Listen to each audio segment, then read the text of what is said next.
Hello friends, welcome in Priyanka's teaching. Friends, today I am going to explain you lesson number 4, which is a poem. Its title is Space and the Sky. It is given in the book of class 3, Eschen's English Reader.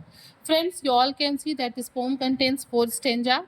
First stanza contains 4 lines, second stanza contains 5 lines, and third and fourth stanza both contains 4 lines. Means total 17 lines are there. Okay.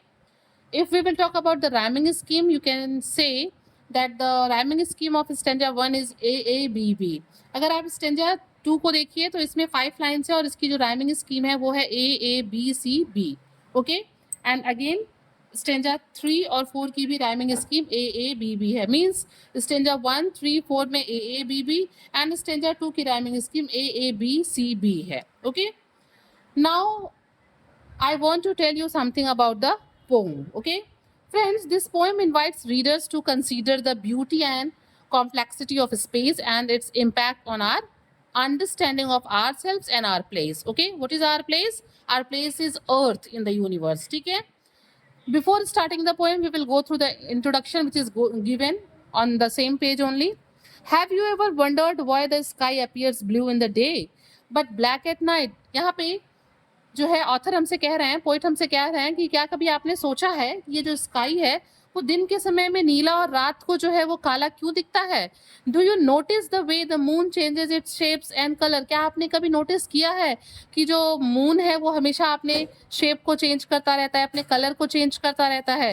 Read this poem about a curious child who wishes she could go to space. इस pome में poet एक ऐसे छोटे बच्चे के बारे में बात कर रहा है जो कि एक लड़की है और वो बड़ी ही क्यूरियस है, वो बहुत सी जिज्ञासु है.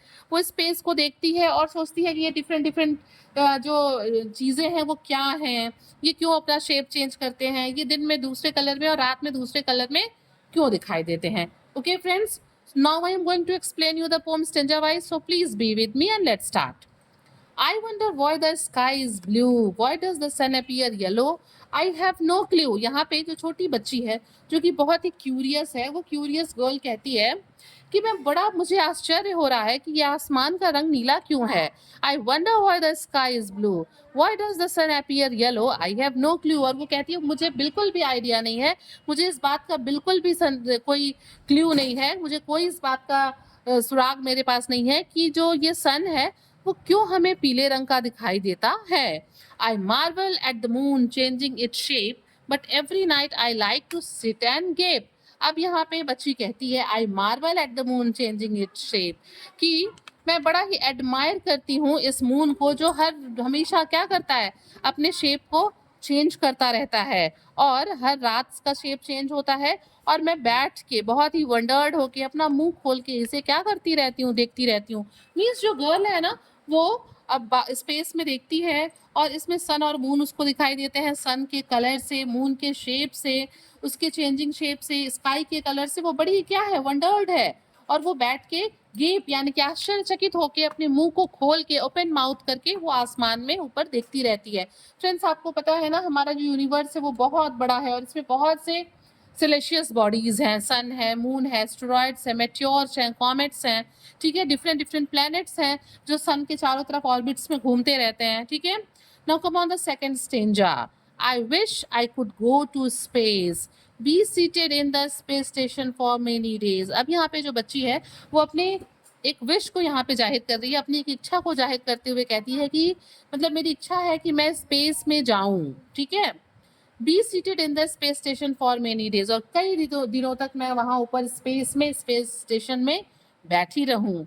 सी some asteroids floating high, behold magnificent bright comets washing through the sky. और वो चाहती है कि वो वहाँ ऊपर आसमान स्पेस स्टेशन में बैठ के जो एस्टेरॉइड्स हैं जो ऊपर ऊंचाई पे स्पेस में, ठीक है, तैर रहे हैं, उनको वो देखे. बिहोल्ड मैग्निफिसेंट ब्राइट कॉमेट्स, और जो मैग्निफिसेंट यानी कि जो बहुत ही ज़्यादा मंत्रमुग्ध कर देने वाले, जो बहुत ही खूबसूरत चमकते हुए कॉमेट्स हैं जो कि बहुत तेज़ी से वूशिंग यानी कि स्पीडी, बहुत तेज़ी से जो स्काई में घूम रहे हैं, उनको वो ऊपर आसमान में बैठ के देखे. मीन्स वो सारे सेलेशियस बॉडीज़ को आसमान में बैठ के ऊपर स्पेस स्टेशन से देखना चाहती है. फ्रेंड्स, मैं आपको बता दूं, एस्टेरॉइड्स जो होते हैं ना वो स्मॉल रॉकी मेटालिक ऑब्जेक्ट्स होते हैं जो कि अपने एस्ट्रॉयड ऑर्बिट। एस्ट्रॉयड ऑर्बिट क्या होता है? मार्स और जुपिटर के बीच में जो है ये पाए जाते हैं, जो एस्ट्रॉयड्स होते हैं, और मार्स और जुपिटर के बीच का ही जगह एस्ट्रॉयड ऑर्बिट कहलाता है। और ये जो कॉमेट्स होते हैं ना, ये भी सेलेशियस बॉडीज हैं, जिनको हम डर्टी स्नोबॉल्स के नाम से भी जानते हैं।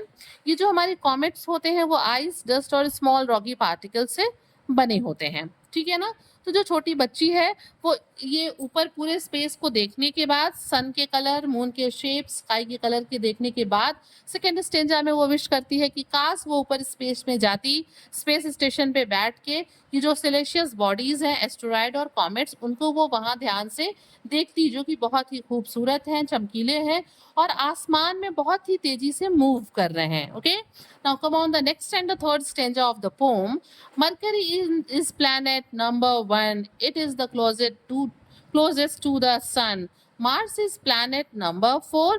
Our neighbor next door. अब क्या होता है, आपको और हमको भी पता है कि सन क्या है, centre of the solar system है, और उसके चारों तरफ जो ऑर्बिट्स होते हैं उसमें हमारे जो 8 प्लैनेट्स हैं वो पर्टिकुलर एक सीक्वेंस में होते हैं। जैसे क्या, मरकरी, वीनस, अर्थ, मार्स, जुपिटर, सैटर्न, ये उनका सीक्वेंस होता है ना। तो उसी सीक्वेंस को देखने के बाद स्पेस स्टेशन से छोटी बच्ची कहती है कि Mercury is the planet number 1 in the closest it is the closest to the sun. वो बताती है कि मरकरी जो प्लैनेट है वो सबसे पहला प्लैनेट है जो सन के पास है, और ये सबसे सन के नजदीक का प्लैनेट है। मरकरी सबसे पहला और सबसे पास का प्लैनेट है सन के। फिर वो मार्स के बारे में बताते हुए कहती है मार्स इज प्लैनेट नंबर 4, की जो मार्स है ना वो 4th नंबर का प्लैनेट है, और ये हमारा नेबरिंग प्लैनेट है, ये हमारा पड़ोसी ग्रह है, ठीक है ना।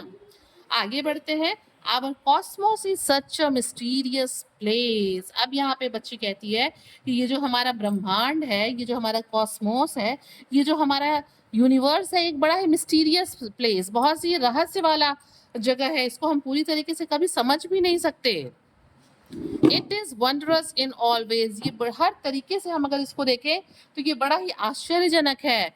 To be on earth I am filled with glee. और वो कहती है कि हम लोग जो है, हम लोग किस प्लैनेट पे रहते हैं, हम लोग अर्थ पे रहते हैं ना। तो वो कहती है to be on earth I am filled with glee, it is a beautiful home for you and me. वो कहती है कि मैं जो हूँ वो अर्थ पे रहती हूँ, और इसलिए मैं बहुत खुश हूँ कि मैं अर्थ पे रहती हूँ।